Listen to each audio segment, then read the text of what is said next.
এর মুসা আলাইহিস সালাম বয়া বয়া খেলা করে রে। আমি বুঝানোর জন্য কথাটা একটু বলে যাই, বাবারা শোনো। মুসা নবী খেলা করে, ছোট্ট মানুষ। ফিরাউনদাস দরবার থেকে এসে দেখে রে মুসাকে দেখতে অনেক সুন্দর, চেহারা সুরত অনেক ভালো, খেলা করে।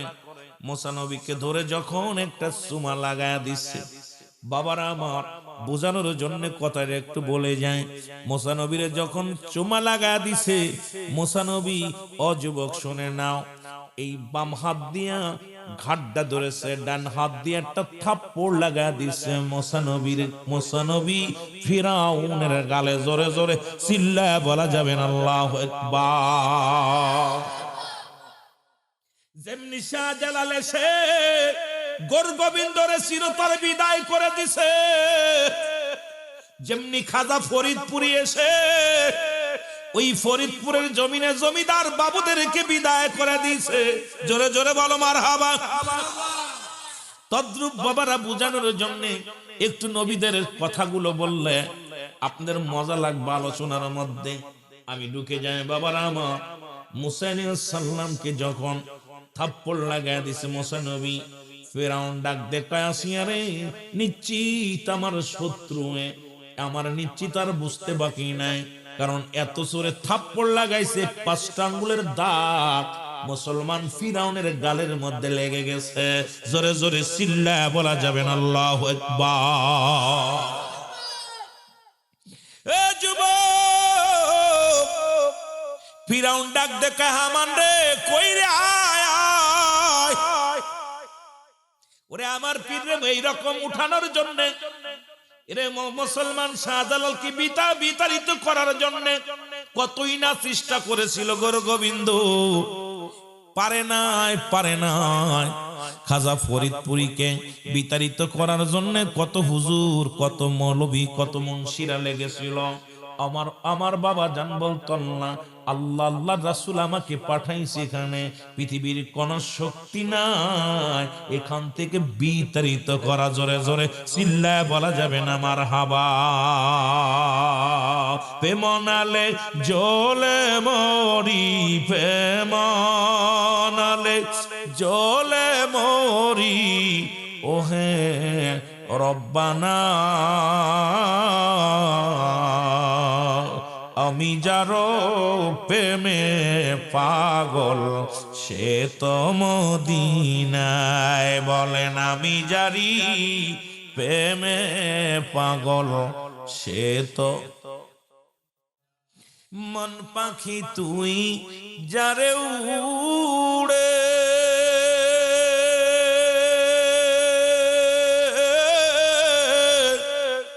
বল যায় আমার নবীজি রে, ওই মায়ার নবীর প্রেমে পাগল, দয়াল নবীর প্রেমে পাগল আমরা হইলাম দেওয়ানা। আমি যারি প্রেমে পাগল সে তো মদিনায়। বলো আমি যারি, একটু মহব্বতে বলেন, আমি যারি প্রেমে পাগল সে তো মদিনায়। প্রেম নালে জলে মরি, প্রেম নালে জলে মরি, ওহে রব্বানা আমি যারি প্রেমে পাগল সে তো মদিনায়। বলো আমি জানি প্রেমে পাগল। ওরে প্রেমিক বিনে প্রেমিকার শান বোঝে না কেউ রে,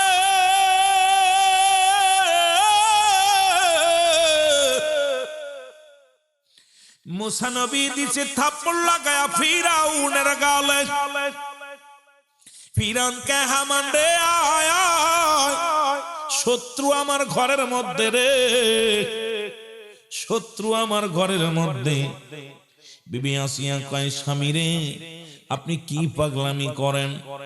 এত পাগলামি করেন কেন? কারণ এত বালক, ছোট্ট বালক বুঝতে পারে নাই আপনার গালে থাপ্পড় লাগাইছে। ওরে কেউ বলে দাড়ি ধরে থাপ্পড় লাগাইছে, কেউ কয় কান ধরে থাপ্পড় লাগাইছে, কেউ কয় ঘাড়ের মধ্যে ধরছে, আবার কেউ কয় এক হাত ধরে আর হাত দিয়ে থাপ্পড় লাগাইছে। ও মুসলমান, ফিরআউন কাসিয়া রে, ওই যে যদি না বুঝবে তাকায় দেখো 5টা আঙ্গুলের থাপ আমার লাইগা গেছে। আসিয়া কয় স্বামী আপনি না খোদা, আপনারা যদি মানুষ যদি জানে ছোট্ট বালকে পিটাইছে, আপনার খোদাগিরি চলে যাবে রে। আপনি হলেন খোদা, কেমন খোদা? এই বালককে আপনারা পিটাইছে, এই কথা যদি মানুষ জানতে পারে আপনার ইজ্জত চলে যাবে। ফিরআউন কয় না রে বিবি না, থাপ্পড়টা তো খুব জোরে লাগাইছে। এরে আমার দেখো কাই মুখের মধ্যে 5টা আঙ্গুলের দাগ বয়া গেছে। এরে আসিয়া বলে, আসিয়া অনুনয় বিনয় করলেন, ফিরআউন কোনো কিছুই শুনে না। কয় হামান রে তাড়াতাড়ি আন, তরবারি আন, এই বালকই বড় হইয়া নবী মুসা হবে রে। আমার শত্রু ঘরের মধ্যে এর সিধু বিদায় করে দিতে হবে। জোরে জোরে চিল্লা বলা যাবে না আল্লাহু আকবার। বন্ধুগণ আমার,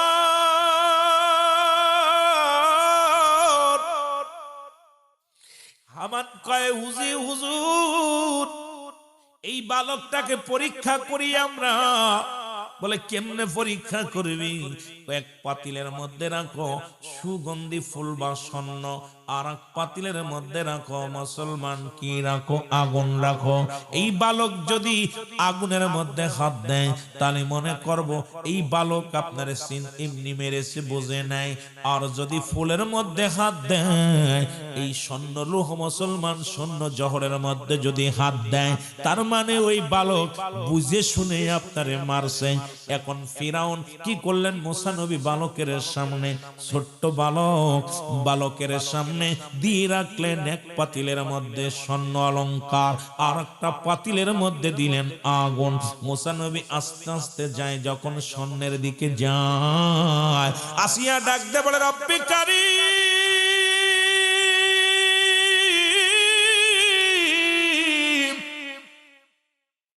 হে রব্বি কারীম, আমার অনেকগুলো সন্তানকে ফিরআউন দুনিয়া থেকে বিদায় করে দিছে রে। আমার কলিজার টুকরার সন্তানদের আগুনের মধ্যে ফুড়ায়া ফুড়ায়া শেষ করে দিছে। কোনদিন তোমার কাছে ফরিয়াদ করি নাই। আজকে আমি যার মুখের দিকে তাকাইলে শান্তি পায়, যার মুখের দিকে তাকাইলে খোদা নিবারণ হয়ে যায়, যার মুখের দিকে তাকাইলে আল্লাহ তোমার ভয়, তোমার মহব্বত পয়দা হয়ে যায়।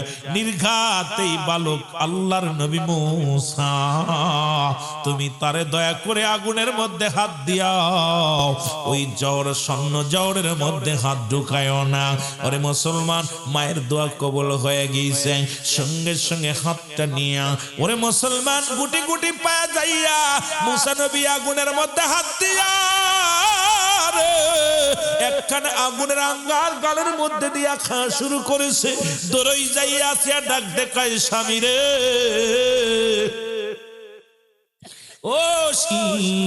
ও আমার প্রাণের প্রিয় স্বামী, দেখছেন নি আমি বলেছিলাম বালক বুঝতে পারে নাই, এই কারণে আপনাকে মারছে। আসিয়া কয়, ফিরআউন কয় না রে বিবি না, মারির ধারণ তো ভালো না, যদি না বুঝাই মারবে, এত জোরে মারছে 5টা আঙ্গুলের ছাপ লেগে আছে।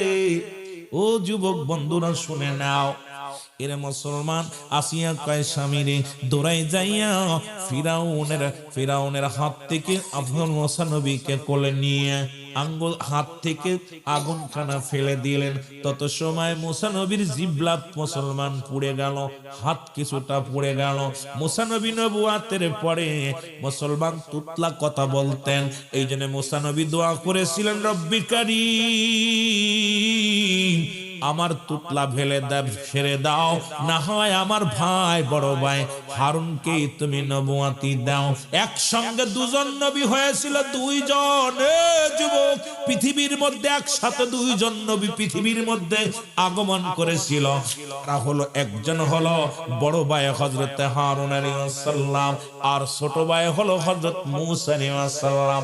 পৃথিবীর মধ্যে আর দুইজন একসাথে নবী হন নাই, কারণ এই দুনিয়ার মধ্যে রব্বে কারীম হারুন আলাইহিস সালামকে নবুয়তি দান করেছিল এই কারণে, যাতে মূসা নবীর তুতলা যদি সেরে যায় ওই অতীত ভুলে যাবে। কারণ মানুষের হাতে ইতিহাস লেখা থাকবে মূসা নবী আগুন খেয়েছিল, আগুন ধরেছিল, এই ইতিহাস যেন চিরদিন বিরাল হয়ে থাকে। এই জন্য রব্বে কারীম তার দোয়া কবুল করে আপন ভাইকে নবুয়তি দান করেছিল। জোরে জোরে বলেন না মারহাবা। এরে মুসলমান শোনো, রব্বুল আলামিন ঠিক একই রকম মুসলমান শোনো 360 জন আউলিয়া নিয়ে শাহজালাল ইয়ামানি যখন আসলো, কোথায়? সিলেটের জমিনে। গোবিন্দ ঘোষণা করে দিল, এই জমিনের মধ্যে কোনো দাড়িওয়ালা টুপিওয়ালা ঢুকতে পারবে না। এর মুসলমান নৌপথ বন্ধ, বিমান পথ বন্ধ, সব জাহাজ বন্ধ করে দিলেন।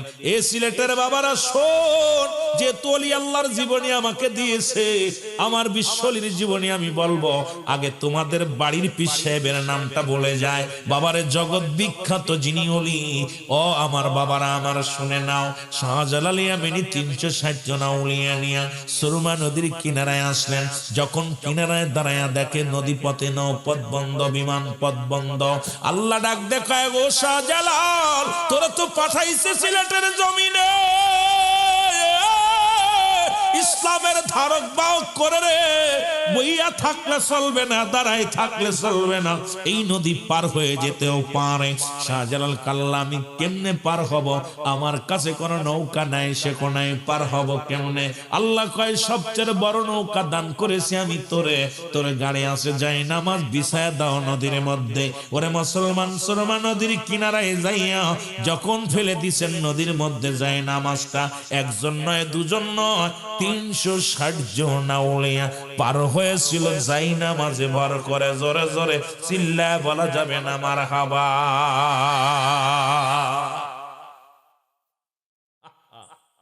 পারবানি এখন মৌলবীরা কত কথা কয়, মাঝে মাঝে হাস আসে। শাহজালাল ইয়ামানি যে কেমনে ইসলাম প্রচার করলো, এই যে গরুর গোশতে বিরিয়ানি রানছে, এর একটা হাকিকত আছে। যারাও দাঁড়াও আমার বন্ধুগণ, আমার গভীর মনোযোগ, বাবারা আমার মূসা নবী বড় হইলেন, উনি যাইতেছিলেন, হঠাৎ করে দেখে ফিরআউনের দরবারে বাবুর্চি কারুন। নাম কি? কারুন। মুসলমান কারুন হলো, ও মুসলমান শুনে নাও, আমার বাবারা আমার শোনো, উনি রাস্তা দিয়ে, উনি ফিরআউনের ওই বাবুর্চি ছিল একটু তেরা মানুষ, এই জগতের মধ্যে খুব হ্যান্ডজাম বাদাইতো, কারণ ফিরআউনের দপ্তরের কি ছিল, বাবুর্চি একটু দাম বেশি, আমাদের এমপির বডিগার্ডের দাম বেশি, মন্ত্রীর বডিগার্ডের দাম বেশি।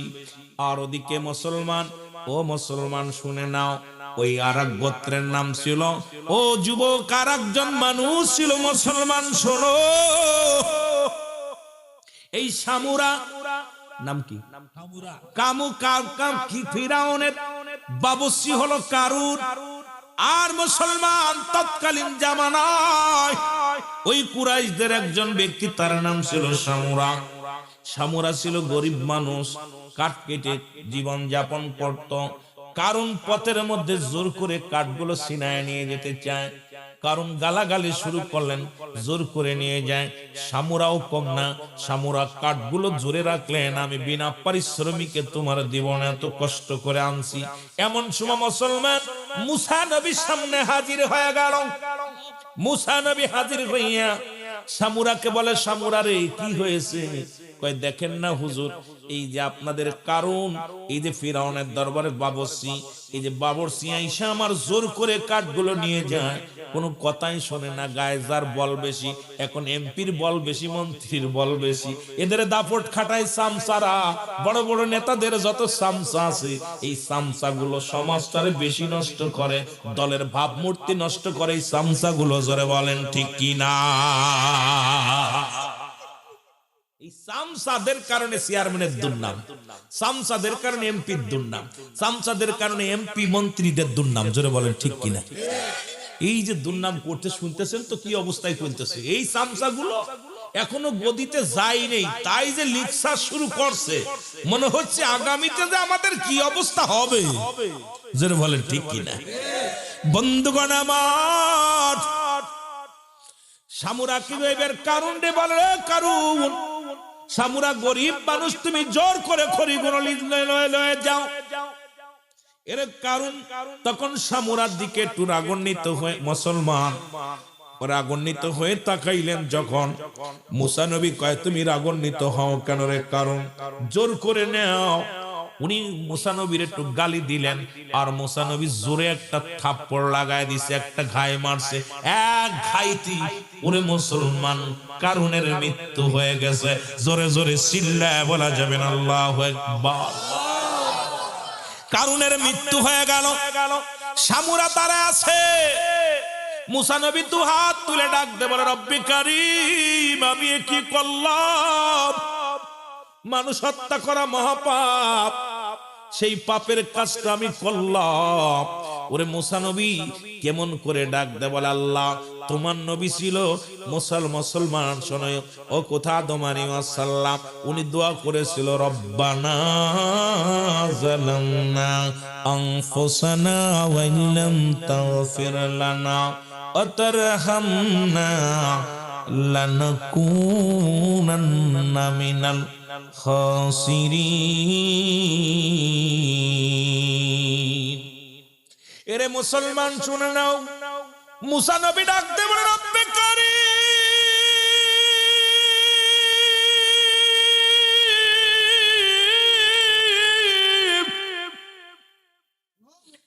আরে তোমার হুকুম আমি অমান্য করলাম, আমি একটা মানুষ হত্যা করে ফেললাম রে। আরে মুসলমান, সামুরা কয়, হুজুর কি করলেন? আপনি মানুষ হত্যা করে ফেললেন। এদিকে লোকজন রাজ দরবার থেকে লোকজন আনাগোনা করা শুরু করলো। মুসলমান মুসা নবী কয়, সামুরারে পালা, কারণ লোকজন যদি দেখে ফেলে তোরও ফাঁসি হবে, আমারও ফাঁসি হবে। দুজনে পালায়া চলে গেল মুসলমান। এবার মুসা নবী বাড়িতে গেলেন, আর মুসলমান সামুরাও চলে গেলেন। আবার কিছুদিন যাইতে যাইতে হঠাৎ করে মুসলমান শুনে নাও, হঠাৎ করে ও যুবক, ওই মুসলমান সামুরার সাথে বাজারে দেখে মুসলমান কীর্তি গোষ্ঠীর কিছু লোকজনের ঝামেলা। কীর্তিদের মধ্যে কীর্তিরা ছিল তৎকালীন জামানায় বড় বদমাইশ, এরা খুব খারাপ প্রকৃতির লোক ছিল। তাদের মধ্যে একটা ঝামেলা শুরু হলো। মুসা নবী ওই পথ দিয়ে যায়, দেখে সামুরার সঙ্গে কথা কাটাকাটি হয়। ডাক দে বলে, সামুরা রে, তুমি তো আসলেই বেয়াদব, তোমার সাথে কি মানুষের হট্টগোল লেগেই থাকে? মুসা নবী চোখটা গরম করে কয়, সামুরা রে, ও সামুরা, এখান থেকে বেগে যাও, নাই ভালো হবে না। সামুরা কয়, হুজুর আপনি কি কারণের মতো আমাকেও হত্যা করবেন? এই কথা যখন কৃত্রিম মনীষীরা শুনেছে, সঙ্গে সঙ্গে হট্টগোল না করে এক দড়িয়ে এসে ফিরাউনের দরবারে কয়, হুজুর, আরে আমাদের কারুন, আমাদের বাবুসি কারুনের হত্যাকারীকে পেয়েছি। ফিরআউন কয়, কে হত্যা করেছে? কয়, কি আবার করবে? মুসা সে নিজেই হত্যা করেছে। সামুরা তার নিজ মুখে স্বীকার করেছে। জোরে জোরে চিল্লায় বলা যাবে না আল্লাহু আকবার। এদিকে ফিরআউন যদিও কাফের, কিন্তু তার নীতিতে অটল, বিচার ন্যায় বিচার করতে। সে যে বিচার হতো ন্যায্য বিচার গুলো করতে ফিরআউন। ফিরআউন বলে, মুসারে ধরে নিয়ে আসো, তাকে হত্যা করা হবে, মুসাকে হত্যা করা হবে। সমস্ত লোকজন যখন মুসা নবীর ধরার জন্য রওনা দিলেন, মুসা নবী আল্লাহর ইলহাম দিয়ে কয়, মুসা রে, তোমার ধরা পড়লে চলবে না, কারণ আমি আল্লাহ তোমাকে নবুয়তি দান করেছি, কারণ এই জগতের মধ্যে ইসলামের ধারক বাহক তোমারে বানাইব। সুতরাং তুমি এখানে বইয়া থাকো না, চলে যাও। ওরে মাদায়া শহরের মধ্যে চলে গেলেন মুসা আলাইহিস সালাম। কোথায়?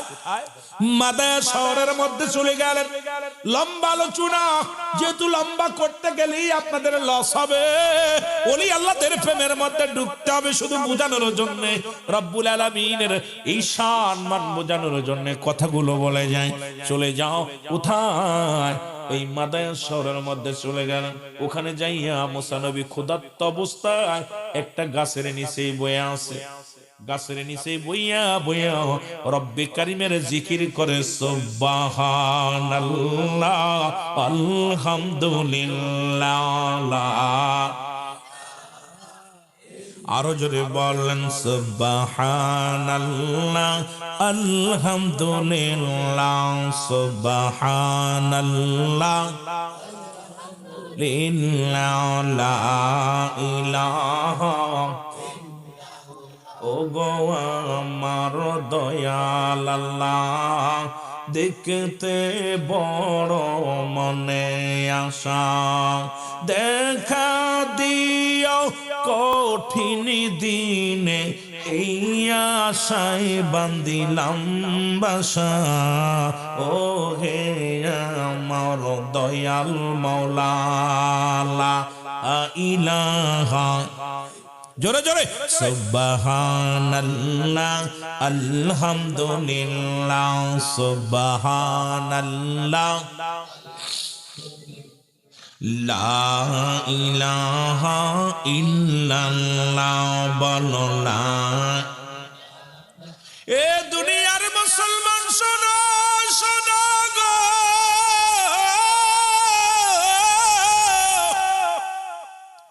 ওই গাছের নিচে বইয়া বইয়া মুসা নবী রব্বে কারিমের ডাকে রে, ও রব্বে কারিম আমি কোথায় যাব, কোথায় কি করব বলে দাও। এমন সময় দেখে রে পাশের কূপ থেকে পানি উত্তোলন করে ওই মাদায়া রাখালেরা তার গরু ছাগলে খাওয়ায়। এর মধ্যে দুইটা কন্যা গাছের আড়ালে দাঁড়ায় রয়েছে অনেকগুলো বকরি নিয়ে। মুসা নবী জিজ্ঞাসা করে, বোন গো তোমরা দাঁড়ায় আছো কেন? কয় কে গো তুমি? ও যুবক তুমি কে গো? বলে আমি তো একজন পথিক। কয় কেন তোমরা কেন দাঁড়ায় রয়েছ? বলে এই মাদায়ের যুবকেরা ছেলেরা তার বকরিদের পানি উত্তোলন করে খাওয়ায়। আমরা মেয়ে মানুষ বিনা আমাদের আগে নিতে দেয় না। আমরা প্রতিদিন, আমার আব্বার কোনো ছেলে নাই, কারণ আমার আব্বা জানের একমাত্র আমরা দুজন কন্যা। এই বকরিগুলো একমাত্র আমার বাবার সম্বল। সারাদিন বকরিগুলো মাঠে মাঠে চড়ায়, আর বিকেল হলে পানি তুলে খাওয়ানোর জন্য আসি। কিন্তু এই পুরুষ মানুষের জন্য, পুরুষ রাখালের জন্য আমরা দুই বোনই সবার পাশে পানি নিয়ে খাওয়া। এরে ডাক দে বলে, মারে মেয়েরা শোনো, তোমরা দাঁড়াও, তোমরা দাঁড়াও। এবার মুসা আলাইহিস সালাম দেখতে শুনে চংড়া কূপের কাছে যায়, সবাইকে সরিয়ে দিয়ে পানি উত্তোলন করলেন। পানি খাওয়ায়া ওই মেয়েদের বকরিগুলোর পানি পান করাইলেন। এবার মেয়েরা হাসতে হাসতে খুশি হইয়া ডাক দেবার, আল্লাহ এই যুবকের হায়াতের মধ্যে বরকত দান করো। এই যুবকের ওসিলায় আজকে সকাল সকাল বকরিগুলোরে পানি পান করায়া বাড়ি যেতে পারতেছি। এবার মেয়ে দুটি বাড়িতে চলে গেলেন। এবার মুসলমান শুনে নাও, এই মেয়ে দুটি ছিল হযরত শুআয়ব আলাইহিস সালামের কন্যা। জোরে জোরে চিল্লায়া বলা যাবে না মারহাবা।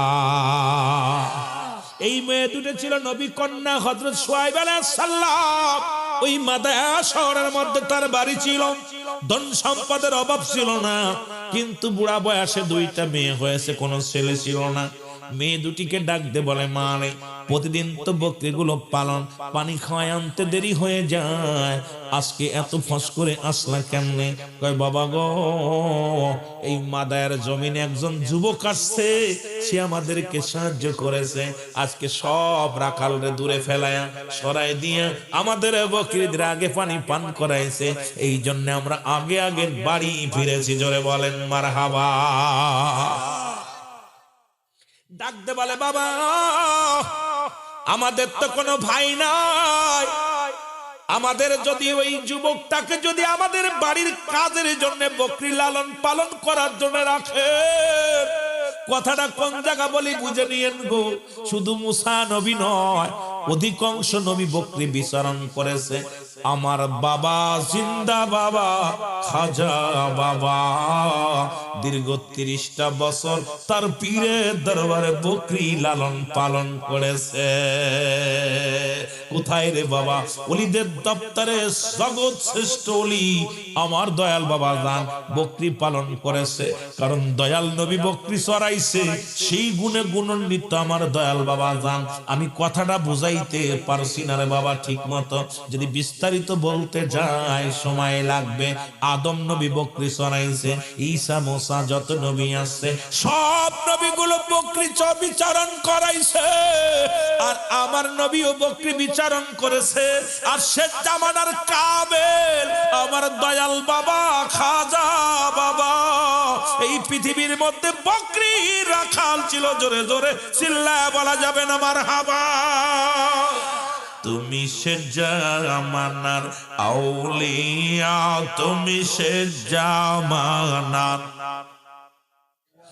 আউলিয়া, কল শিরোমণি বাবা মহলা আনা বলো আউলিয়া কল শিরোমণি বাবা মহ। একটু সাউন্ড বাড়াও। এর যুগের শ্রেষ্ঠ আউলিয়া, তুমি যুগ শ্রেষ্ঠ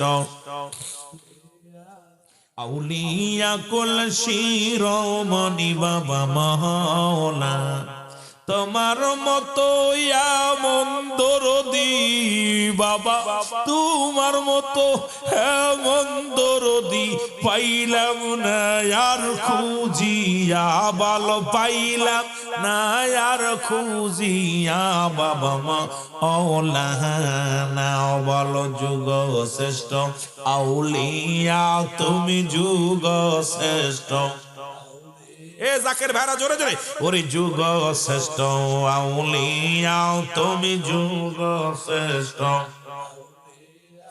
আউলিয়া, কল শিরোমণি মাওলানা, তুমি আউলিয়া কল শিরোমণি মাওলানা। ওরে জাকেরান্দের দরদি বাজান, জাকেরান্দের দরদি বাবা, হয় না তোমার তুলনা বাজান, হয় না না বাবা মৌলানা বলো যুগ ইয়া, তুমি যুগ শ্রেষ্ঠ। রে আউলিয়া কল শিরোমণি মাওলানা বলো আউলিয়া কল শিরোমণি মাওলানা। এ দুনিয়ার মুসলমান শুনে নাও, কারণ এমন পীরের মুরিদ হইলাম যিনি বকরি চড়াইল গো। বলতেছিলাম যে কথা, শুআয়ব আলাইহিস সালামের কন্যা দুটি ডাক দে বলে বাবা, আমাদের তো কোনো ভাই নাই, আর পুরুষটাও দেখতে শুনতে অনেক বালা, গায়ে বল আছে গো বাবা, যদি এর রাখাল আমাদের রাখাল করে নেওয়া যায়, তাহলে আমাদের তো বকরিগুলোর পানি পান করাতে আর কষ্ট হবে না। শুআয়ব আলাইহিস সালাম বলে মা গো, আগামী কাল তার সঙ্গে করে নিয়ে আসবা যদি পাও।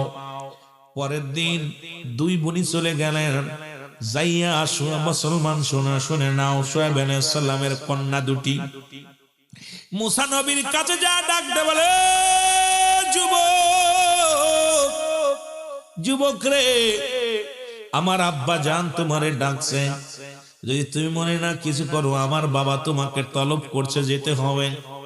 কারণ তুমি আমার বাবার কাছে যদি যাও তাহলে তুমি নিরাপদে থাকবা, শান্তিতে থাকবা, ভালো খাইতে পারবা।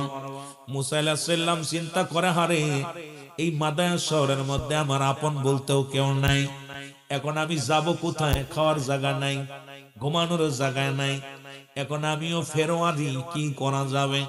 মুসা আলাইহিস সালাম রওনা হয়ে গেলেন।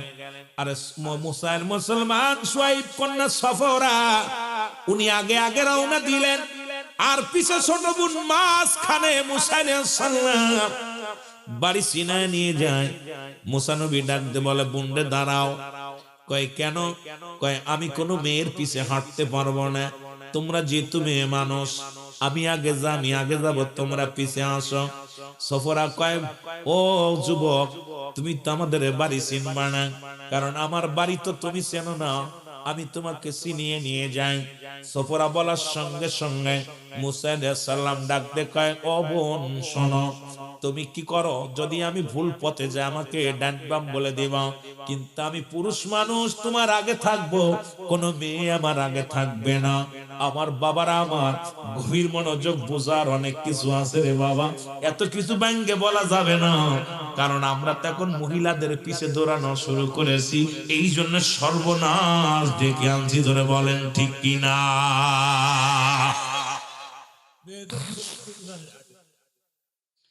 মুসা নবী ডাক দেখো, মেরা রে, তোমরা আগে বাপ পিছে যাও, আমি আগে। এবার চলে গেলেন মুসা আলাইহিস সালাম, মুসলমান শুআয়ব আলাইহিস সালামের কাছে গেলেন। যা পর মুসা আলাইহিস সালামকে দেখে কৌশল বিনিময় করলেন। শুআয়ব আলাইহিস সালাম তখন বুড়া হয়ে গেছে, বয়স একদম শেষ। এবার শুআয়ব আলাইহিস সালাম যুবককে ডাক দিয়ে বলে, যুবক রে, তোমার নাম কি? বলে, আমার নাম হলো মুসা, বাবার নাম ইমরান, বাড়ি আমার অমুক জায়গা। এই বিস্তারিত সব বর্ণনা করলেন। কি মুসলমান শুনে নাও, শুআয়ব আলাইহিস সালাম মেয়েদের কাছে যায়, বলে, মেয়েরা রে, ওই যুবকরে যে রাখাল রাখবো, এর নাই গায়ে বল আছে, তার পানি পান করাতে পারবে, বকরিগুলো লালন পালন করতে পারবে, কিন্তু চরিত্রের গ্যারান্টি দেবে কে? যেহেতু এই বাড়ির মধ্যে দুইটা যুবতী মেয়ে আমার, এই মেয়েরে তোদের পাশে এই যুবতী মেয়ে থাকতে ঘরের মধ্যে আমি কেমনে মুসা আলাইহিস সালামকে রাখি? কয়, বাবা গো, আমাদের মন বলে এই মাদায়ান শহরের মধ্যে যদি কোনো আদর্শবান, নীতিবান, চরিত্রবান যদি কোনো ছেলে থাকে, ওই যুবকই আছে গো বাবা। বলে, কেমনে তোমরা বুঝলাম? কয়, বাবা গো, যখন তাকে আগায় আনতে গেলাম আমাদেরকে বললো, মেয়েরা রে, তোমরা পিছে যাও, কারণ আমি আগে যাব। ও মুসলমান, একটা মেয়ে যখন হাত ঢুলায় সামনে দিয়ে পুরুষের সামনে যায়, ওরে মুসলমান, ওই পুরুষের ভিতরে শয়তান বিরাজ করে। মেয়েটার মাথার দিকে নজর, ঘাড়ের দিকে নজর, বডির দিকে নজর, মাস্টার ইবলিস তাকে ছলনা দিয়া অন্যায় পথে নিয়ে যাবে। এই জন্য আব্বাজান, আমাদের বিশ্বাস, এই যুবক একটা সরল মানুষ, এই যুবক একটা আল্লাহওয়ালা মানুষ, এর মধ্যে কোন সন্দেহ নাই। জোরে জোরে চিল্লায়া বলা যাবে না মারহাবা? একটা মেয়ে তার যুবকের সতীত্বর গ্যারান্টি দিলেন, একা পায়াও কোনো বাজে নজরে তাকায় না। আমরা একা পাইলে আগে সর্বনাশ, তারপর অন্য কাজ। ঠিক কিনা? এমনি এক নবী হয়েছে, ওলি নবী। কি অবস্থা! এত দূর দূরান্ত থেকে, পাহাড়ি অঞ্চল থেকে মুসা আলাইহিস সালামকে নিয়ে কিছুদিন থাকলো। থাকা পর মুসলমান শুআয়ব আলাইহিস সালাম বড় মেয়ে ডাকতে বলে, মারে, আমি সিদ্ধান্ত নিছি, এই যুবকের সঙ্গে তোমার বিবাহ দিব। সফরা কয়, আব্বা জান, আমার কোনো দ্বিধা দ্বন্দ্ব নাই, কোনো মতামত নাই, কারণ আমি জানি ওই যুবকটা সৎ, চরিত্রবান, এবং ও যে আল্লাহর নবী হবে আমি বুঝতে পেরেছি গো আমার আব্বা। কারণ এই তো দিন হয়ে গেল আমাদের বাড়ির রাখাল কোনদিন আমাদের মুখের দিকে তাকায় নাই, কখন আমাদের পিছে হাঁটি নাই, কখন আমাদের দিকে উকি ঝুঁকি মারে নাই রে বাবা। কারণ মুসা আলাইহিস সালাম এত বড় আদর্শবান ছিলেন, যতই বাড়ির ভিতরে থাকতো। আর আমরা হুজুরের এখন কোন বাড়ি গেলি উকি ঝুঁকি মারি, কোন দিক নারী আছে, কোন দিক মেয়ে আছে। ও যুবকেরা শুনে নাও, মুসা নবীর মেয়ে মুসলমান শুআয়বের কন্যা, শুআয়ব কন্যা সফরা ডাক দে কাপ্পা যান, দীর্ঘদিন আমাদের বাড়ি ওই রাখাল, খোদার কসম, খোদার কসম দেখি নাই মুসারে আমাদের দিকে টুকি ঝুঁকি মারতে। ওই পাগলটা আসে, মাথা নমনীয় বকরিগুলো তার ঘরের মধ্যে রেখে সারা রাত দেখি মাওলার প্রেমে পাগল পারাপার হয়ে থাকে। জোরে জোরে চিল্লায়া বলা যাবে না মারহাবা।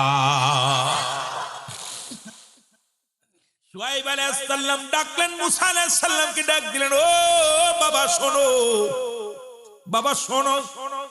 গেলেন তার কাছে, বলে বাবা তুমি আমার বাড়ির বকরিগুলো লালন পালন করো, তুমি যদি চাও স্থায়ী ভাবে আমার বাড়িতে থাকতে পারো, আমি তোমাকে রাখার ব্যবস্থা করব। হুজুর কেমনে? আমার মেয়ে সফরাকে তোমার সঙ্গে শাদী দিব। মুসা আলাইহিস সালাম চিন্তা করে, কোন আত্মস্বজনও নাই, কেউ তো নাই, আমারে দেখাশোনা করবে কে? আর নবী কন্যা, এই নবী কন্যা যদি বিয়ে করতে পারি গো, আমার জীবনটাও ধন্য হয়ে যাবে। পরে মুসলমান শুআয়ব আলাইহিস সালাম নিজের কন্যাকে বিবাহ দিলেন। আগেই বলছি অনেক লম্বা ইতিহাস রে বাবা, অত লম্বা দিকে যাব না, কারণ ঘন্টা পার হয়ে যায়।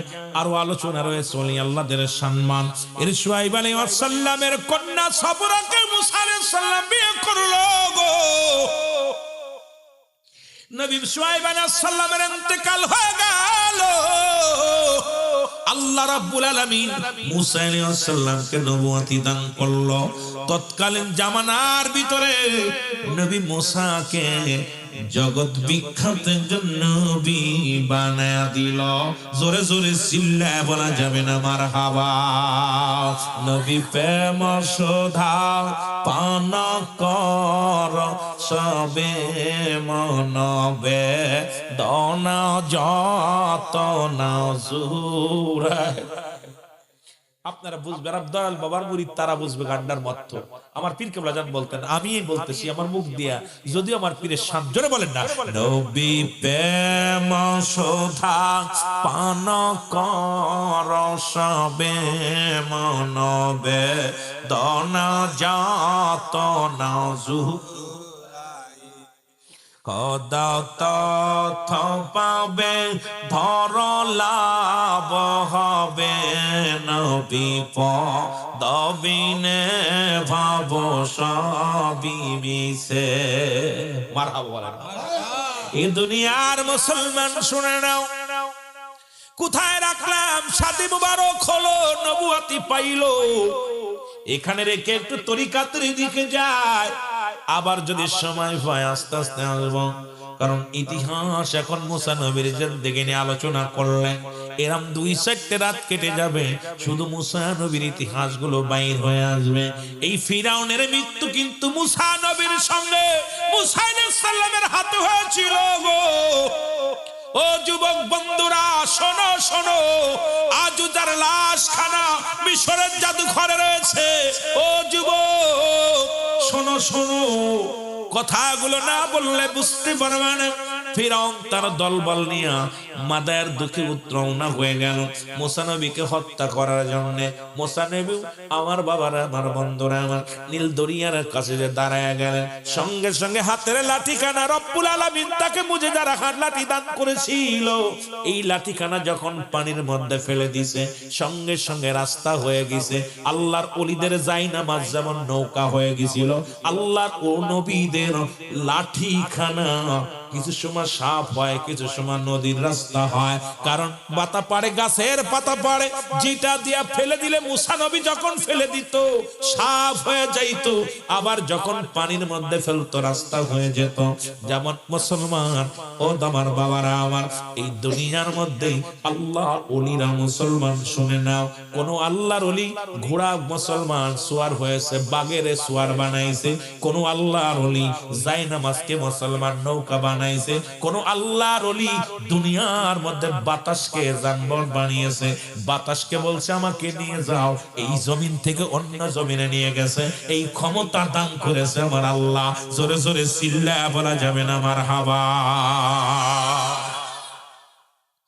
এই দুনিয়ার মুসলমান শুনে নাও, মুসা আলাইহিস সালাম যখন নীল দরিয়ায় লাঠিখানা ফেললো, রাস্তা হয়ে গেল, মুসা নবীর সৈন্যগুলো পার হয়ে গেল, ফিরাউন তার ঘোড়া নিয়া, অনেকগুলো ঘোড়া নিয়া যখন ওই নীল দরিয়ার কাছে দাঁড়াইলেন, ফিরাউন চিন্তা করে, হারে এত বড় নদী কেমনে নৌকা হয়ে রাস্তা হয়ে গেল, কোন বিপদের রাস্তা হবে নাকি, জাদুর রাস্তা হবে নাকি?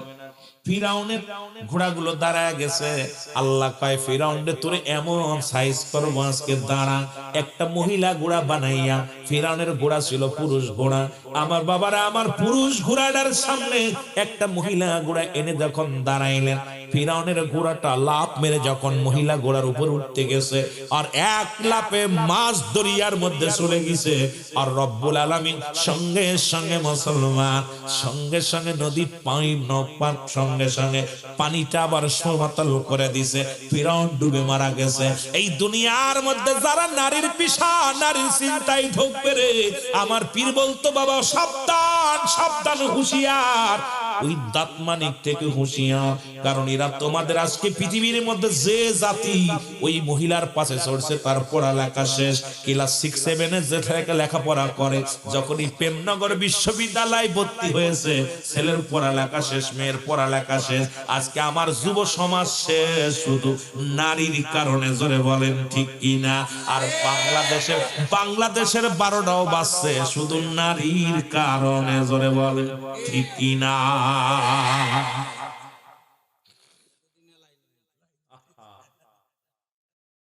আমার হুজুর নিজে ভাই কেবলা জানো তো বারবার, বাবা ওই দাঁত মানিক থেকে হুঁশিয়ার, দাঁত মানিক থেকে হুঁশিয়ার। হুজুর বলতো বাবা তোমার দাদারে খাইছে, তোমার নানারে খাইছে, তোমারও খাইবো, তোমারও খাইবো।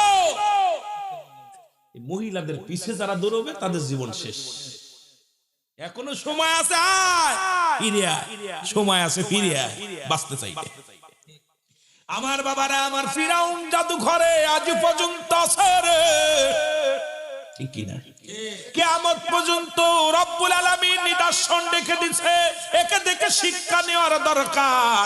কারণ এই ফিরাউন খোদা বলে দাবি করেছিল, একে আল্লাহ শেষ করে দিয়েছে। ও মুসলমান, ফিরাউন, নমরুদ, কারুন যারা খোদাই বলে দাবি করেছিল, আল্লাহ তাদের সাইজ বানাইছে, এত ভাবে সাইজ বানায়া দিয়েছে, তদ্রুপ দুনিয়ার মধ্যে ক্ষমতা ছিল স্থায়ী নয়, চিরদিন থাকা সম্ভব নয়। যখন রব্বি কারীম তোরে সাইজ বানাবে, তখন বুঝবা যাবে না, জোরে জোরে চিল্লায়া বলা যাবে না, ঠিক কিনা? কোন দিক যাবো বুঝে কুল পাই না, এতদিকে তরিকাতের কথা। আল্লাহ বলেন আমি আবার ওলি আল্লাহদের দিকে যাই। সূরা ইউনূসের মধ্যে 11 নম্বর পারা 62 নম্বর আয়াত।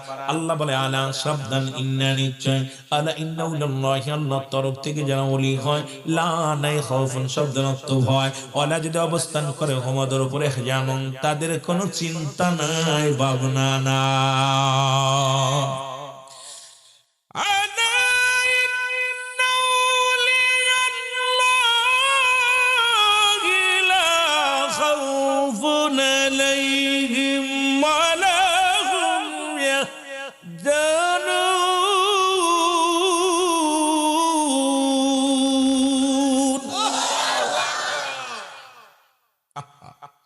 আল্লাহদের কথা আল্লাহ বলে কুরআনুল কারীমের মধ্যে, সূরা ইউনূসের মধ্যে 11 নম্বর পারা 62 নম্বর আয়াত।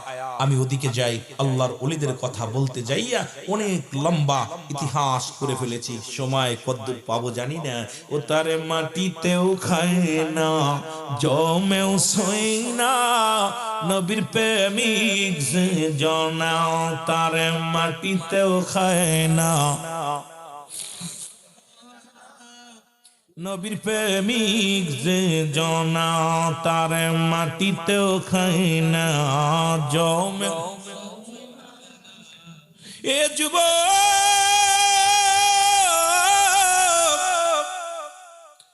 আমার পীর কেবলা জানের বাবার নাম হলো আলিমউদ্দিন খাজা মাওলানা আলিমউদ্দিন মুজাদ্দিদি সাহেব।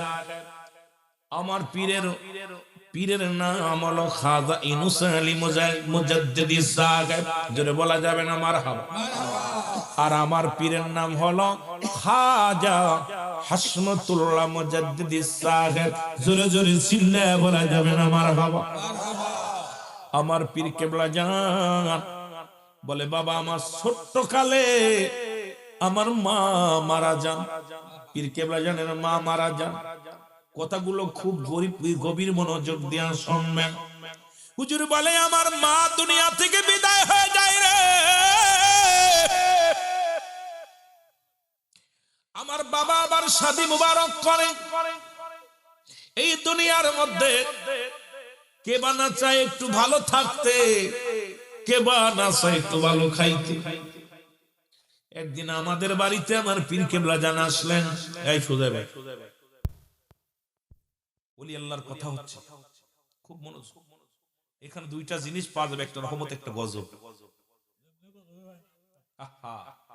তরিকাতের কোয়াস এই জন্য আমি অনেক সময় করি না। তরিকাতের পাগলগুলো যখন পাই তখন আলোচনাগুলো করি, কারণ রাডারে না মিললে আলোচনা করা ঠিক না।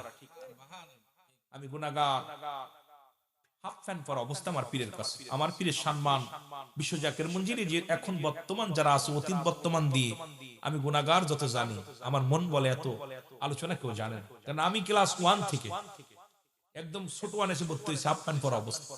এই দরবারে ঘোরাঘুরি করছি, হুজুরের কদমে থাকছি। আমি সেই রুল আমিন, তারা দেখছেন বিদায় দেয়া খাজা ওষুধ 18 ফাল্গুন দিনে গজল গাইছি, সেই পিচ্চি রুল আমিন, কালো পিচ্চি একটু একটা মানুষ ছিল। আমার চাচা আবুল হাশেম যশোরী সাহেব আমার কোলে করে ধরছে আর আমি গজল গাইছি। আমার কোলে করে ধরে বলছি উঠতে পারিনি, আমি রুচি এরকম ধরছে, কোলের ভিতরে এভাবে ধরছে আর আমি গজল গাইছি, সেই রুল আমিন। আমার ইতিহাস। এই জন্য আমি যখন এই মুরব্বী পাই গুলো, যখন আমার কেবলা জান হুজুরের কিছু আদরের দুলাল পাই, তখন কিছু কথা বলি, না হয় রেখে দিই। কারণ উলুবনে মুক্তাসরাই লাভ নাই, কথা বুঝিনি, উলুবনে মুক্তাসরাই। আর পীর মুরিদির আলোচনা একটা ইবাদত, মারহাবা বলেন না। পীর মুরিদির একটা আলোচনা, এটা একটা ইবাদত। দেউলিয়া হয়ে 12 বছর ইবাদত করবি, 1 সেকেন্ড আপন পীরের দরবারে দায়রায় বসতে পারে, বৈশা ইবাদত ধ্যানে থাকবি। ওই 12 বছর দেউলিয়া হয়ে ইবাদত করে যা অর্জন করেছো, এক পলকে তার বেশি উদ্যোগ জগতে চলে গেছো। জোরে বলেন না সুবহানাল্লাহ। এই জন্য পীর মুরিদি কঠিন ব্যাপার, এই জগৎটাতে অত সহজ না। ওরে পীর তো সামান্য নহে, নবীর নাই ভয়, পাপীদেরকে তরাইতে ভবে ওরা চল, সকলে চল পীরের কদমে তোরা চল। একটু মহব্বতে বলেন, তোরা চল সকলে চল। আমার দয়াল বাবা ডাকিতেছে মধুর বচনে, আমার খাজা বাবা তোরা চল সকলে চল বাবার কদমে, তোরা চল সকলে চল। কত পাপী উদ্ধার পেল বাবার ওসিলাতে, হায় হায় কত পাপী উদ্ধার পেল বাবার ওসিলাতে। তোরা চল সকলে চল বাবার কদমে, তোরা চল। আমার দয়াল বাবা ডাকিতেছেন মধুর বচনে, আমার খাজা বাবা এই তোরা চল সকলে চল বাবার কদমে তোরা। এই বাবার পাগল হইলে কি হয়, কুটি ভাইয়ের বাড়ি গেছস? খাজার পাগল যে কেমন পাগল, গোডাউন বইরা হচ্ছে চাল কিনা।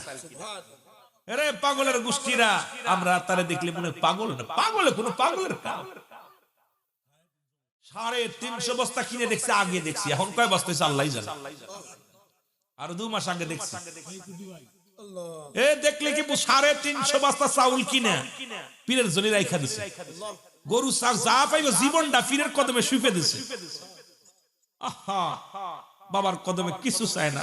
একটা কথা, তার বাড়িওয়ালা আছে, তার মেয়ে, তার ছেলে, একটাই কথা, পীরের দরবারে দুলাবালি আমাদের জন্য সুলমা। ওই দুলাবালি যদি লাগাইতে পারি আমাদের জীবন ধন্য। এই পাগলগুলো এখনো আছে। আজকে পাইলাম বাইরে, কুটি বাইরে, যে পাগলটা 350 বস্তা, কয় বস্তা গুনছেন নি, একটা গোডাউন ভরে ফেলছে চালকে, শুধু পীরকে দেওয়ার জন্য। কয় টাকা দাম? কয় টাকা দাম? এত সহজ। আপনি 10 টাকা দিয়া খুব চোখ গরম করেন, 100 চাইলে চোখ গরম করেন। এই জন্য এত সহজ না। ছায়া পীরের দরবারে কিছু পাওয়া যায় না, আদায় করে নিতে হয়। ওরে পীর তো সামান্য নহে, নবীর নাই ভয়, বলো পীর তো নবীর নাই ভয়, পাপীদেরকে তোরাইতে ভবেতেও দেয় তোরা, চল সকলে চল বাবার কদমে তোরা। আমার আব্বা জান আসলেন, আলিমউদ্দিন সাহেব আসলেন। আমার আব্বা জানকে ডাক দিয়ে বললেন, আপনার ছেলেটা আমাকে দিয়ে দেন। আমার হুজুর বললেন, আমাকে দিয়ে দেন। আমার বাবা জান বললেন, ও যদি যেতে চাই নিয়ে যান। আমাকে আবার হুজুর বললেন, বাবা যাবেন আমার সাথে? বলে, হুজুর যাব। আমিও রওনা দিলাম, হুজুরের সঙ্গে রওনা দিলাম। দরবার শরীফে আসলাম। স্বপ্ন ছিল ভালো খাবো, কারণ আব্বা জান দুনিয়ার মধ্যে নাই। আম্মা জান দুনিয়া থেকে বিদায় হয়ে গেছে। কে আমারে আদর করবে, কে আমারে ভালোবাসবে? বড় আশা নিয়ে পীরের দরবারে আসলাম, দয়াল দরদি বান্ধবের দরবারে আসলাম। আসার পর প্রথম দিন গেল, দ্বিতীয় দিন আমাকে ডাক দে বলে, বাবা হাসপাতালে দেখে আসো। এই যে বকরিগুলো আছে, এগুলো তুমি মাঠে বিচরণ করবা, এগুলো লালন পালন করবা, ঘাস খাওয়াইবা। সারাদিন তোমার দায়িত্ব হলো বকরিগুলো পালন করা। আমি বড় কষ্ট চিন্তা করলাম, আহারে আমি কিসের জন্য আসলাম একটু সুখে শান্তিতে থাকবো, আসলাম আমি একটু পীরের দরবার ভালো মন্দ খাবো। কিন্তু আমার পীর দিল আমার কিছু বকরি ধরাইয়া রে, সারাদিন পরে বকরি গুলো আমি খাওয়াই। বলে, হুজুর বলেন, বাবা পেট না ভরলে আসবা না। এই বকরি গুলো পেটটা ভরে খানা খাওয়া, আসরের নামাজ আমি মাঠেই আদায় করি। এরপরে ফিরে আসি, মাগরিবের সময় অল্প একটু বাদ থাকে। বকরিগুলো যখন আমি ওই খড়ের মধ্যে নিই, যখন ওই গোয়াল ঘরের মধ্যে ঢুকায়া দিই, আমার পীর খানা দেয়, সবাই রে পেটে ভরে খাবার দেয়। আমার মনে পড়ে না আমার পীর কোনদিন আমাকে 2 চামচ খাবার দিছে। আমাকে সামান্য খাবার দেয়, 1 চামচ খাবার দেয়, যা খেয়ে পেট ভরে না। আমার রাত্রে ঘুম আসে না, কারণ পেটে ক্ষুধা থাকে, ঘুম আসে না। চিন্তা করি, এভাবে কেটে গেল 1-2 বছর। এই কি মুসলমান, শুনে নাও, দীর্ঘ 30টা বছর আমি এই একই খাতার মধ্যে, একই কাপড়ের মধ্যে রে, এই সালার বিছনার মধ্যে রে আমি কাটাইয়া দিলাম। হুজুর বলে, বাবা আমি এত কষ্ট করে কাটাইলাম, খড় নাড়া দিয়া বিছনা বানাইয়া এই একই চাদরের মধ্যে 30টা বছর কাটাইলাম। আমি মাঝে মাঝে ঘুমাইতাম না, রাত ভরে কাঁদতাম যে আমি মারা যাব, কোথায় আসলাম। একদিন রাত্রে আমার পীর মাথায় হাত বুলাইয়া দেয়, বাবা হাসপাতাল, তোমার আমি খাওয়ার জন্য আসি না, আনি নাই। এমন একটা দিন আসবে যেদিন গোটা বিশ্বের বুকে জাকিরানদের মুখে খাবার তুলে দিতে হবে। জোরে বলেন মারহাবা। গাউসুল আজম ফরিদপুরি, গাউসুল আজম ফরিদপুরি, জাকেরের কান্ডারি, জীবন ভরে ফেলছ বাবা চোখেরই পানি, বল জীবন ভরে ফেলছ গো বাবা, নিজে না খাইয়া খানা মোদের খাওয়াইছো।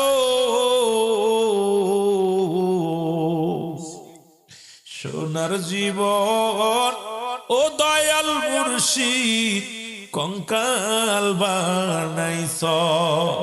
আরে আমরা তোমার মুরিদ বাবা, আমরা তোমার পাপী মুরিদ, শুধুই কাঁদতাছি জীবন ভরে ফেলছ বাজার চোখেরই পানি। বলেন জীবন ভরে চোখেরই পানি। গাউসুল আজম ফরিদপুরি, গাউসুল আজম জাকেরের কান্ডারি, জীবন ভরে ফেলছ গো বাজার চোখেরই পানি। বলেন জীবন ভরে ফেলছ বাবা। এই সিলেট অঞ্চলের শ্রীমঙ্গলের আশেকের চোখের পানি,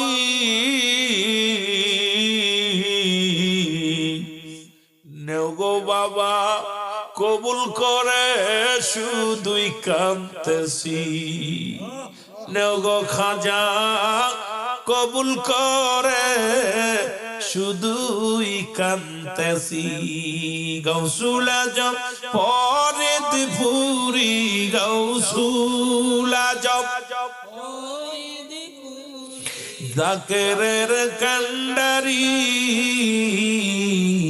জীবন ভরে ফেলছ বাবা চোখেরই পানি। বলো জীবন এ দুনিয়ার জাকের ভাইরা রে,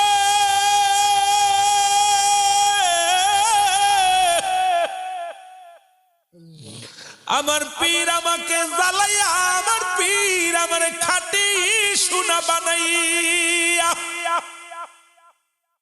তার শক্তি দিয়া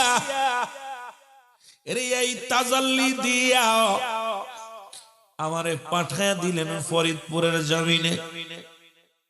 আমাকে পাঠায়া দিলেন ফরিদপুরের জমিনে। যান বাবা, আমি ফরিদপুরে আসলাম, আসিয়া ইসলাম প্রচার করা শুরু করলাম।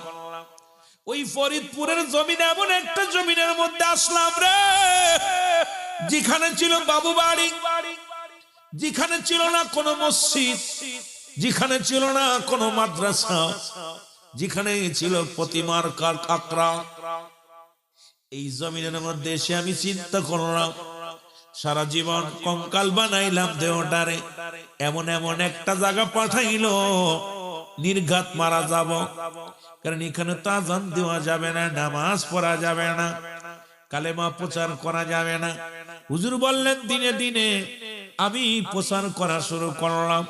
আমার পীর যে বাণী শিখায়া দিছিল, আমি আসিয়া প্রথম ডাক দিলাম আল্লাহ ইয়া রহমান,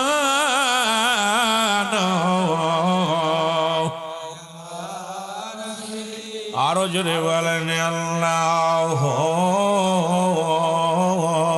ইয়া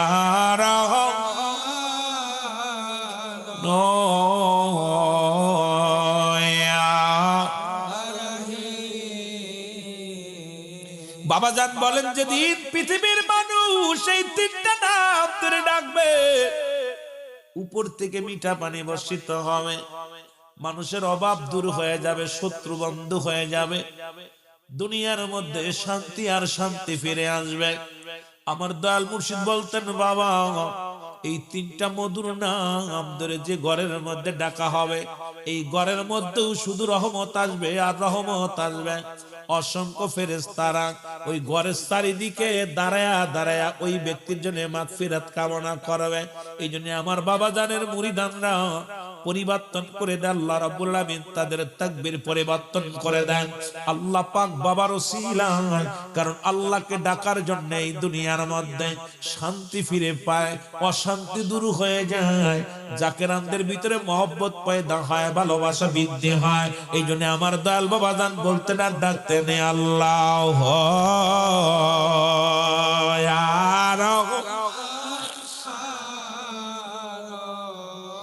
জোরে ডাকে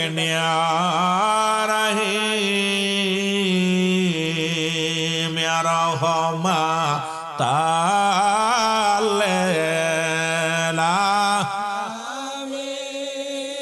আয় হায় ইয়ার তালেলো ডাকো তো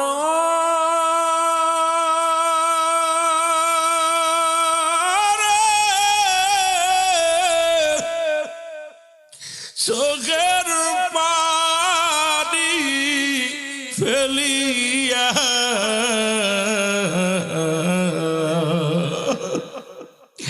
রেডা কথা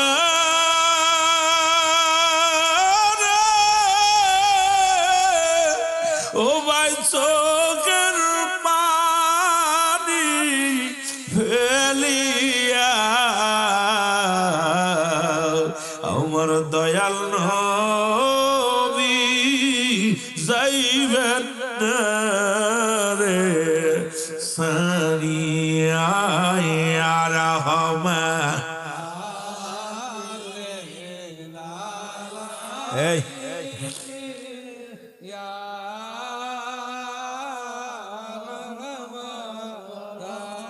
বাবারা একটু মোহব্বত ডাকেন না নবীজিকে রহমা তালেলা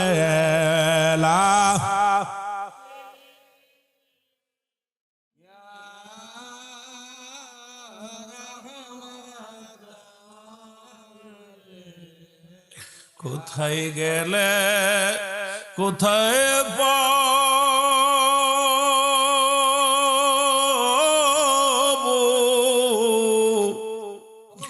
ও বান্ধব তোমার, আরে কোথায় গেলে কোথায় পাবো ও বান্ধব তোমারে, ঘুমের ঘরে বইলা যায় আমারে আর রহমাতা ডাকেন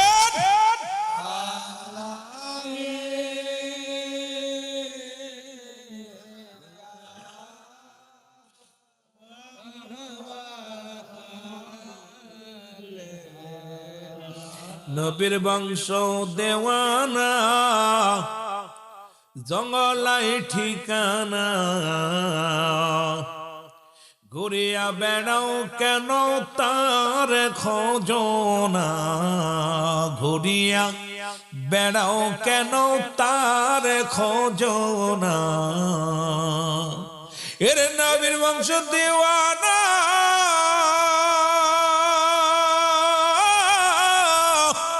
জঙ্গলাই ঠিকানা, ঘুরিয়া বেড়াও কেন তার খোঁজনা, নবীজির গুণের কথা বল বরে কারে বল, নবীজির গুণের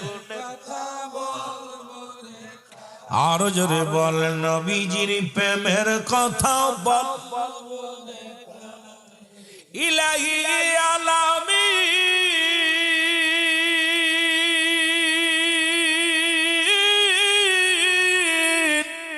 উম্মতের জাবিন তরাবে দয়াল নবী তুমি বিপদে, নবীজির গুণের কথা বল আর জোরে বল, নবীজির শানের কথা বল। এ বন্ধুগণ আমার এই তিন নাম ধরে ডাকা শুরু করলাম। আমার বাবারা পৃথিবীর মধ্যে আমি মাকে হারাইলাম, এতিম হই নাই। বাবাকে হারাইছি, আমি এতিম হই নাই।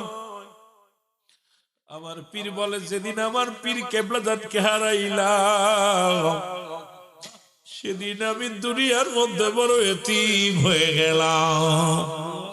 আজ 25টা বছর জাকের বার আপন পীরকে দেখতে পাই না রে। 25টা বছর পার হয়ে গেল, দয়াল মুর্শিদকে আমরা হারায় ফেলেছি। আমার পীর বলেন, হঠাৎ করে আমি দরবারে আছি, দেখি একটা টেলিগ্রাফ আসলো। এই টেলিগ্রাফের মধ্যে লেখা, দেখি রে আমার দয়াল মুর্শিদ আর নাই নাই রে। আমি যখন খবর পাইলাম আমার পৃথিবীর মধ্যে আমি সব হারায় ফেলেছি। আজ আমার বান্ধব কেহ নাই,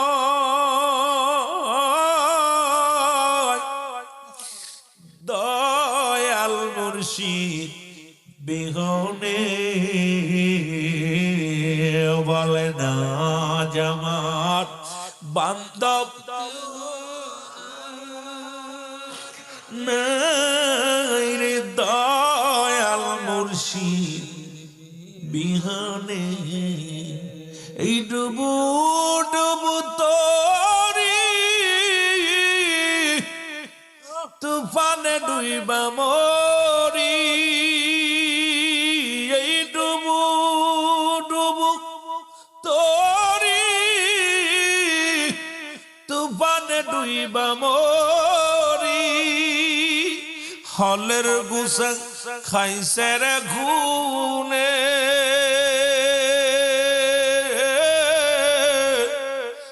দয়াল মুর্শিদ বিহনে বলে না আমার বান্ধব এ জোরে নাই রে।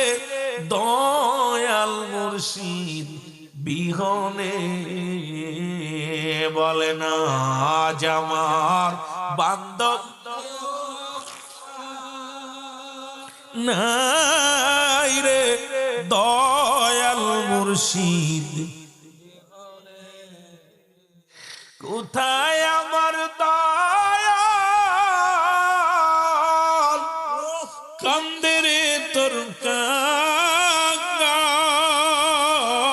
কোথায় আমার দয়াল চাঁদ, কান্দে রে তোর কাঙ্গাল। দেখা দিও ঘোর নিদানে,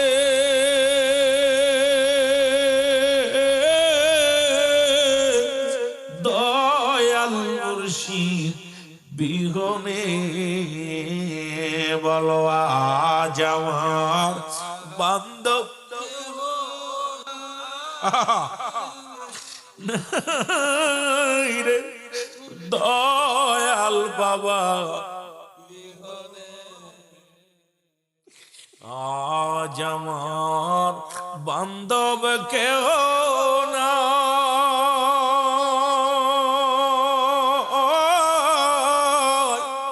নাই রে। দয়াল মুর্শিদ বিহনে এ দুনিয়ার মুসলমান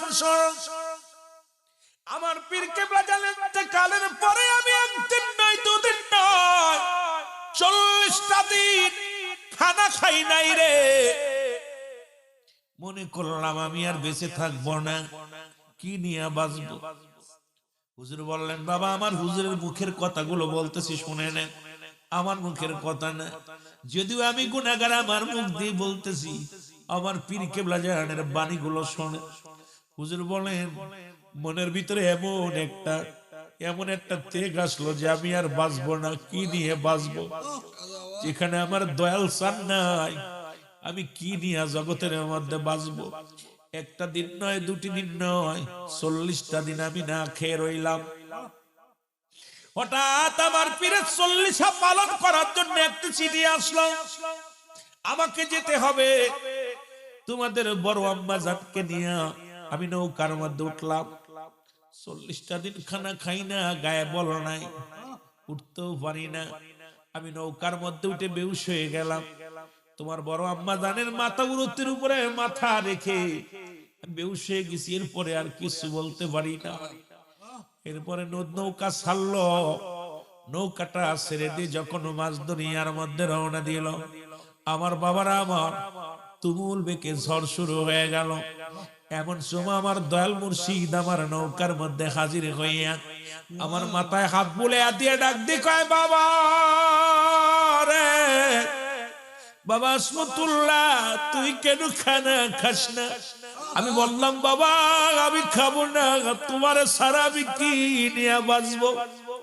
তোমারে ছাড়া আমি বাঁচতে পারি না, তোমাকে ছাড়া আমি বাঁচবো না। তোমার দাদু পীর আমারে ধমক দিয়ে বললেন, বাবা তোমার জন্য বাঁচা লাগবে না, কারণ কোটি কোটি জাকেরাতদের জন্য তোমার বাঁচা লাগবে।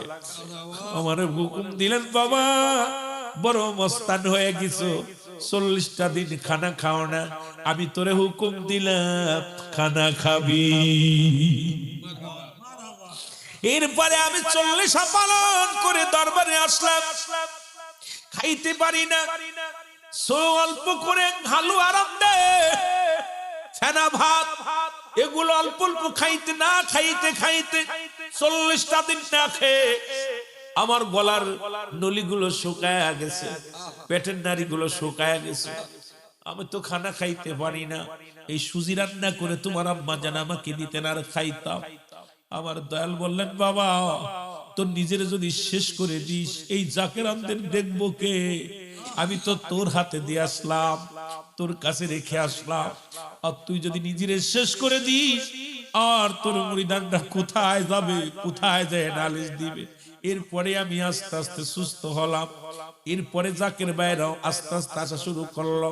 কিন্তু দরবার শরীফে মানুষ মানত দেয়, সব মানুষগুলো কেউ দুধ দেয়, কেউ কলা দেয়, কেউ চাউল দেয়, কেউ ডাউল দেয়।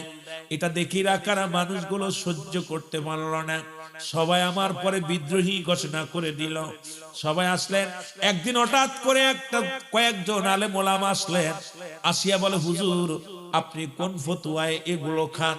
এই যে ধান চাল গরু ছাগল যা দেয় এগুলো কেমনে খান? হুজুর বললেন, বাবা কি বলতে চান আপনারা? বাবা আপনার সঙ্গে আমরা বসতে চাই হুজুর, আপনি যদি আমাদের ফতুয়ার যদি মাসলা যদি উত্তর দিতে পারেন, তাহলে আপনি আমাদের এই মহল্লায় থাকবেন, না হয় এখান থেকে চিরতরে বিদায় নেওয়া লাগবে। হুজুর বললেন, বাবা কবে বসবেন? বলল, আমি আগামী শুক্রবারে। আপনারা বলেন আগামী কালকেই বসি। হুজুর বললেন, না বাবা আর 2টা দিন আমার সময় দেন, 2টা দিন পরে বসেন। এরপরে 2 দিন পরে বসলেন।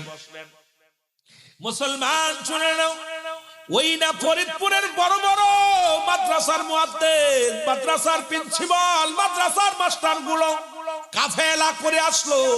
আত্মশীর হুজুরের সঙ্গে বায়াজ হবে, বায়াজে যদি পড়া যায় আত্মশীর হুজুর এই এলাকা থেকে নাকে করতে চলে যাবে। আর যদি আমরা পরাজয় হই, হুজুরের জন্য চিরস্থায়ী এই জমিনের মধ্যে হুজুর থাকবে। কাফ মুসলমান হাজার হাজার মানুষ আসলেন বায়াজ দেখার জন্য।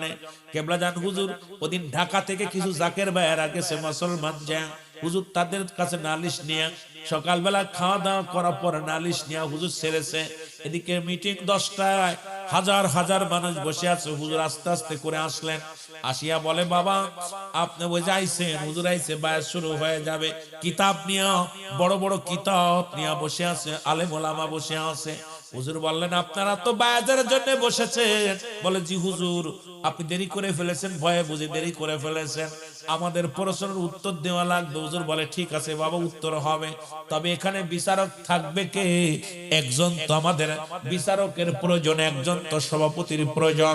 এবার ওটা বলে, হুজুর উনি হলো অমুক মাদ্রাসার প্রিন্সিপাল, উনি হলো অমুক মাদ্রাসার মুয়াদ্দিস, উনি হলো অমুক মাদ্রাসার হেড মুয়াদ্দিস, আমরা কারে সভাপতি বানাবো? হুজুর যেহেতু আপনি একা, আপনার তরফ থেকে একজনের নাম ঘোষণা করেন, যিনি আজকের এই বায়াত অনুষ্ঠানের সভাপতিত্ব আসন গ্রহণ করবে।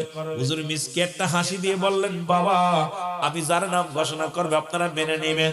বলে বাবা মেনে নিব না কেন, আপনি বললেই মেনে নিব। কেবলা জান হুজুর বললেন বাবা ওই যে খাম্বার করে হেলান দিয়ে বসে আছো বাবা, আজকের এই বায়াজ অনুষ্ঠানের সম্মানিত সভাপতির আসন গ্রহণ করবেন আপনি। জোরে জোরে চিল্লায় বলা যাবে না মারহাবা। এর মুর্শিদ নাম যার অন্তরে ভরা, তার ভরা কি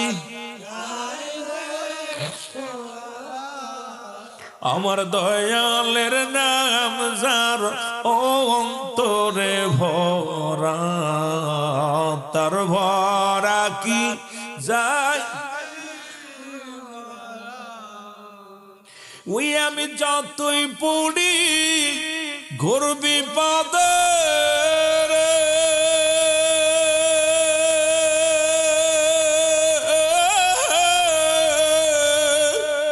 আমার দয়াল মুর্শিদ সামনে খাড়া, মুর্শিদ নাম যার অন্তরে ভরা, তার ভরা কি যায় রে মারা।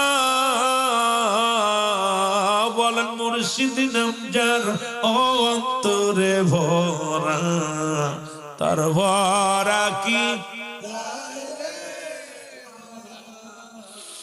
ও পরেতে খেসইতান্ন মুর্শিদ নাম ছিল মহা মন্ত্র রে আমার পারেতে খেসইতান্ন মুর্শিদ নাম ছিল মহা মন্ত্র রে। ও সে পার করবে না ধনী মানি রে, ও সে পার হবে বাবার ভক্ত যারা, মুর্শিদ নাম যার অন্তরে ভরা।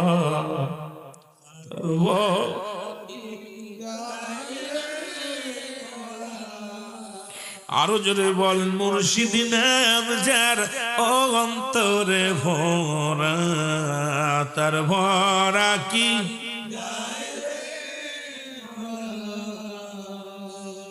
এর পার করে নাও আমার ভরা রে,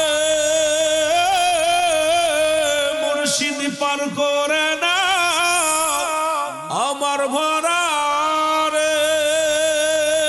উঠছি তোমার ভাঙানায়, মুর্শিদ নাম যার অন্তরে ভরা, তার ভরা কি যাই রে মারা। আল্লাহুম্মা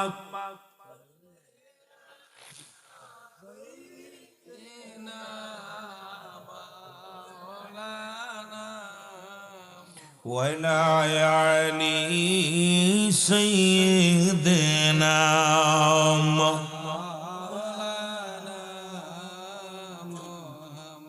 কেবলা জান হুজুর বলেন বাবা সবে হাসাহাসি শুরু করছে, সব হাসাহাসি কাটতে শুরু করছে। বন্ড ছিল এই যে এক নাম্বার বন্ড। লোকজনে বলে হুজুর আমরা মনে করেছিলাম আপনি কাজ্জাব মিথ্যাবাদী, এখন দেখি আপনি ভণ্ড। কারণ যার নাম আপনি ঘোষণা করলেন এই লোকটার বয়স 40, এই 40 বছর পর্যন্ত সে বোবা, কথা বলতে পারে না। আমাদের বাড়ির কাছে বাড়ি। ও কয় হুজুর আমি ওরে চিনি। হুজুর বললেন বাবা কি বলতেছেন উনি বোবা না? কয় না হুজুর বোবা। লোকজনে কয় হুজুর আপনি যে ভণ্ড, আপনার সাথে কি বায়াজার করব, এখনই আপনার নাকে কর দিয়ে এখান থেকে বিদায় হতে হবে। হুজুর বললেন বাবা ধৈর্য ধরেন, এত রাগারাগি করেন কেন, দাঁড়ান। সবাই তো হাসাহাসি, সবাই তো আনন্দ ফুর্তি করতে লাগলেন। হুজুর ডাকতে বলে বাবা দাঁড়ান, ধৈর্য ধরেন। আরে আমার পিত্ত কোনদিন ধমক দিয়ে কথা বলে নাই। হুজুর বলে বাবা আপনারা শান্ত হন। যেহেতু আপনারা বলছেন, সভাপতি ঘোষণা করে বলতেছে আমাকে বানাইতে বলেছেন, আমি করেছি, আপনারা একটু ধৈর্য ধরেন। আপনার নাম কি বিলাল? লাভ দুটে বলে জি হুজুর, আমার নাম বেলাল। জোরে জোরে চিল্লায় বলা যাবে না মারহাবা। ও প্রাণের মুর্শিদ, ও তুমি আমার হইও গো কান্ডারি, বলো তুমি আমার। এর উপস্থিত যত উলামা ইকরাম ছিল সবাই পাগল হয়ে রে ডাকতে বলে হুজুর আপনার লাগে আর বায়াস নয়, কারণ 40 বছরের বুবার মুখে যে বলি ফুটাইতে পারে, সুতরাং আপনি কামেলে মুকাম্মেলের মধ্যে কোনো সন্দেহ নাই। সঙ্গে সঙ্গে উপস্থিত যত মুসল্লি ছিল কয়েকজন মাওলানা পালায়া চলে গেল, তাড়াতাড়ি পালাইলো, ডায়াস থেকে পালাইলো। আর কিছু উলামা ইকরাম সবাই কিবলাদানের কাছে বায়াত গ্রহণ করলেন। তখন দলে দলে মানুষ আত্মশীতে বায়াত করা শুরু করলো, কারণ প্রতিদিন তখন শত শত মানুষ আসা শুরু করলো। আমার বাবারা, আর এই পালানোর গোষ্ঠীরা যারা পালায়া গেছিল এই ময়দান থেকে, আজও পর্যন্ত তাদের বংশ বিস্তার করেছে যারা, আজও আত্মশীর বিরুদ্ধে তারা আঙ্গুল তোলে। তারা আমার পীরকে গালি না দিয়ে ভাত খায় না, আমার পীরকে মুসলমান সমালোচনা করে না করে খায় না। আমার বন্ধুগণ, আমার শোনো, ওই পালানোর গোষ্ঠী যেখানে যেখানে গেছে সেখান থেকে আজও পর্যন্ত দরবারের সমালোচনা করে। কিন্তু ওই জায়গা যারা ছিল তারা সবাই আমার সত্য ইসলামের মধ্যে, সত্য তরিকার মধ্যে দাখিল হয়ে গেছে। তুমি বলা যাবে না মারহাবা।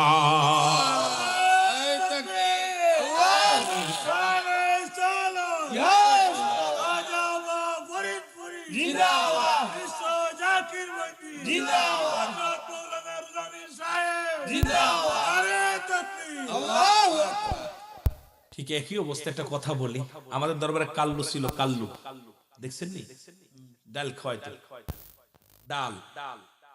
আমাদের ওই কিছু আলেম ওলামা গেছে ঢাকা থেকে, ঢাকাতে